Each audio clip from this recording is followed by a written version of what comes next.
tutorial na to, alamin natin kung paano ma-check yung kung may problema sa wheel bearing natin. Nga pala mga paps, bago nyo gawin to, mas maganda kung gloves kayo, gumamit kayo ng jack stand. So naka jack stand na ngayon yan, yung dalawang gilid, para pag chinek natin, hindi siya tutumba. Simulan natin mga paps. Dali lang mag-check nun. Try natin dito. Gusto nyo malaman na may problema wheel bearing nyo, naangat nyo na itong sasakyan, hawakan nyo na itong taas na part, tapos itong baba. Gawin nyo, i-move nyo pa ganon. Tignan nyo kung magkakaroon siya ng play. Ngayon wala akong nakakitang may play dyan. Ngayon sa kabila naman, posisyon na sa posisyon na to, igagano natin.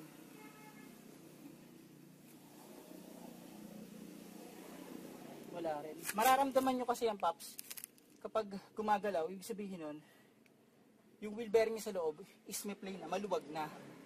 So kapag tumatakbo kayo ng mabilis, pabilis yung takbo nyo, palakas na palakas ang ugong. Yun yung tinatawag nila na parang helicopter sound. Isa yun sa mga way para ma-check din. Bukod sa pag-ano ng gulong, pati habang tumatakbo yung sasakyan, bumibilis, narinig yung malaking maingay na sound. Mas maganda matest yun kapag nasa expressway kayo. Kasi doon mabilis na takbo, nasa 40, 50, 60, maririnig nyo yun. Halos mas malakas pa sa radyo nyo. Nakakairita yun. So yun, ibig sabihin nun, may problema sa wheel bearing yun. Ngayon, isa pang way para ma-check is paikutin to ng mabilis. Pag paikutin nyo yung bilis, spin nyo lang ng mabilis gamit ang kamay nyo.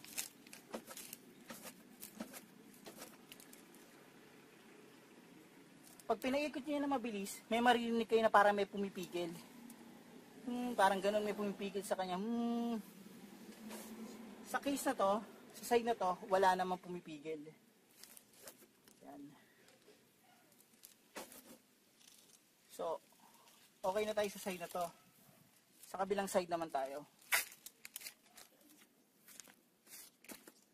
Nasa kabilang side na tayo mga paps. Ganun din ang proseso. Hawakan nyo din sa taas, saka sa baba. Ganun ninyo. Tignan nyo kung may play. Ito, wala. Sa kabilang side. Wala rin. Paikutin nyo.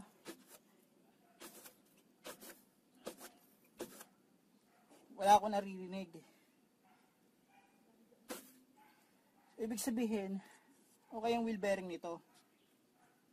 Okay mga paps, binaklas ko yung yung gulong sa harap para mapakita ko sa inyo kung anong gagawin pag papalitan yung wheel bearing. Yung buong assembly na to, yan. Makikita nyo mamaya, ilalagay ko rin yung picture. Yun yung ginawa ng mekaniko sa akin, pinadala sa akin sa machine shop. So ginawa ng machine shop, tinanggal niya yung wheel bearing sa loob. Tapos pinalit yung bago. Pero bago tanggalin yon, nung nabaklas yan, pinaikot ko, rinig na yung ugong. Tapos so pagkatanggal niya, pagka press out niya nung wheel bearing, nakita ko panay grasa na. So siguro katagalan na rin sasakyan, at saka may time kasi na yung sasakyan na yun nalulusob namin sa baha. Kahit sabing nakasealed yung yung bearing niya sa wheel hub, talagang nakasealed talaga siya ng todo.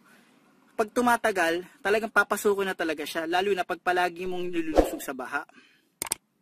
Same rin ang concept dun sa likod. Sa likod naman, madalas yung wheel hub niya is kasama ng wheel bearing pag binibili mo. Hindi ko lang sigurado kung pwedeng ipapa-machine shop yun para tanggalin yung bearing mismo at saka palitan. Yun yung sa likod. Madalas doon assembly na yung wheel hub at saka bearing assembly. O nga pala mga paps, tip ko lang, sa mga ibang sasakyan na may mga ABS, pag pipili kayo ng wheel hub na kasama yung yung bearing, wheel bearing assembly, siguraduhin nyo na merong ABS yun. Minsan kasi yung ibang sasakyan is tawag rito, nakakonect na yung ABS niya. Sa mga ibang sasakyan, sa iba naman hindi. Okay, balik tayo dito. Basta dito, gagawin lang nila dyan, tanggalin tong brake drum nyan, yung brake drum assembly, tas tatanggalin nila yung pinaka wheel hub assembly nya. Papakita ko sa inyo sa picture, tignan nyo na lang to. Okay, balik tayo dito.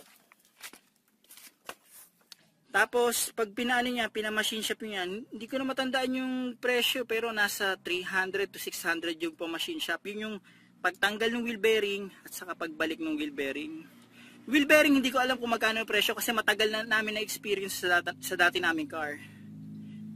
Yun, bibili na kayo bearing, tatanggalin yung wheel bearing sa loob nito. Yan dyan. Tapos ibabalik yun. Tapos yun, okay na ulit. Yung ibang sasakyan nga wala, sabi nila, bukod dun sa pag-test sa paikot, yung ginawa nating testing kanina, yung pag-alog ng gulong kung may play, yung pag-alog ng gulong kung may play sa expressway, maugong, yung iba raw, sabi nila, nadedetect daw sa scanner. Pero opinion ko, mas madaling madetect ang problema sa wheel bearing sa expressway kapag ang takbo mo ay mabilis na. Unti-unti yun. Uugong ng uugong yun. Yun. Ngayon naman, mga paps, kung magdududa kayo na sabihin nyo, ay, sasabihin nila, hindi, tie rod yan, o kaya yan, ganito, tie rod o shock yan. Kapag tie rod yun, magkakalampag yun, kalampag na may ugong. Pero pag purong ugong lang, halimbawa purong ugong na sa mabilis na pinapatakbo mo, maugong siya, malaking chance ang wheel bearing yun.